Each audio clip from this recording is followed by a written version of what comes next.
Welcome back, ladies and gentlemen. Troy David Phillips here at Flashback Comics and Games in Woodbridge, Virginia. And when I am at home on my own time, one of the things that I've enjoyed doing is getting caught up in my shows about comics. I spend most of my time actually reading new books, back issues. Come into the store and talk to me sometime, and I will happily go down the road with you on almost any comic topic you want to talk about. However, I do like shows, like, for example, Arrow and Flash and Legends of Tomorrow, and the Netflix originals like Daredevil and Jessica Jones, and very recently Daredevil Season 2. Now, I jumped into this and I'm not done with the series yet, but I do have to say that this, so far, what I have seen, is just as good as the first season. The reintroduction of Daredevil, the reestablishment of where we go, where the cast goes, where, after the fall of the Kingpin, the death of Ben Urich, that Foggy Nelson and Matt Murdock have still some repairs in their friendship that have to be done, that Karen Page senses the tension between them, and Karen is starting to find herself drawn to Matt. That's going to make the dynamic between these three characters very interesting as the show unfolds. The introduction of the Punisher, that was really well done.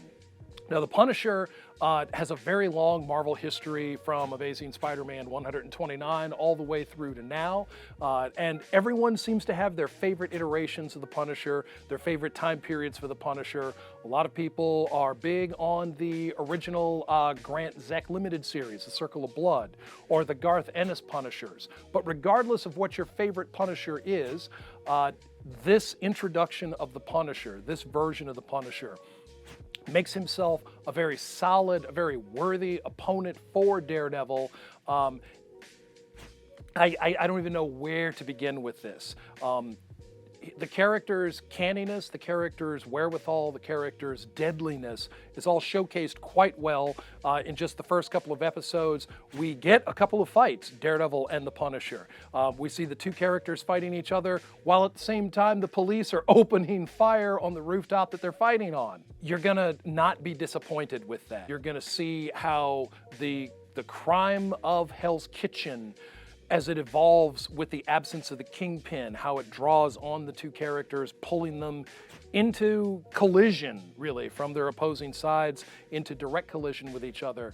That's all there. It's just beautiful. I can't wait for the introduction of Elektra.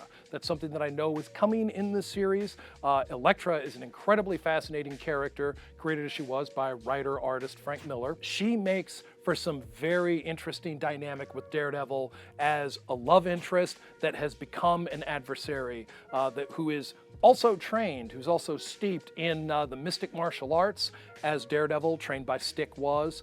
So that's going to make her a very credible opponent for Daredevil. The fight scenes are wonderfully choreographed. They are most excellent feature film quality on a television series.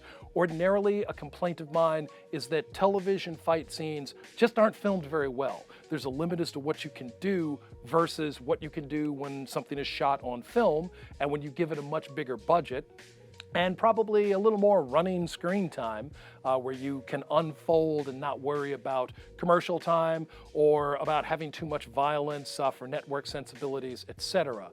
Netflix has these advantages. Their show is really less of a show and more of a 13-episode movie, all smunched together so you can binge watch. I'm not much of a binge watcher. I have a lot of comics to read, and I have a lot of Daredevil back issues to read. Watching this show, watching the episodes with Daredevil, with the Punisher, watching just all of the interactions with the different characters, it makes me want to go back and reread the Frank Miller series. You can actually get the Frank Miller Omnibus, by the way, which brings all that together. It makes me want to reread Born Again, makes me want to reread Fall from Grace, Parts of a Whole. Just, there's so much good Daredevil. And again, the Garth Ennis Punishers, I've recently acquired a handful of them for myself. I'm very much wanting to get back into the grim, gritty, dirty, blood-soaked, ultra-violent Punisher.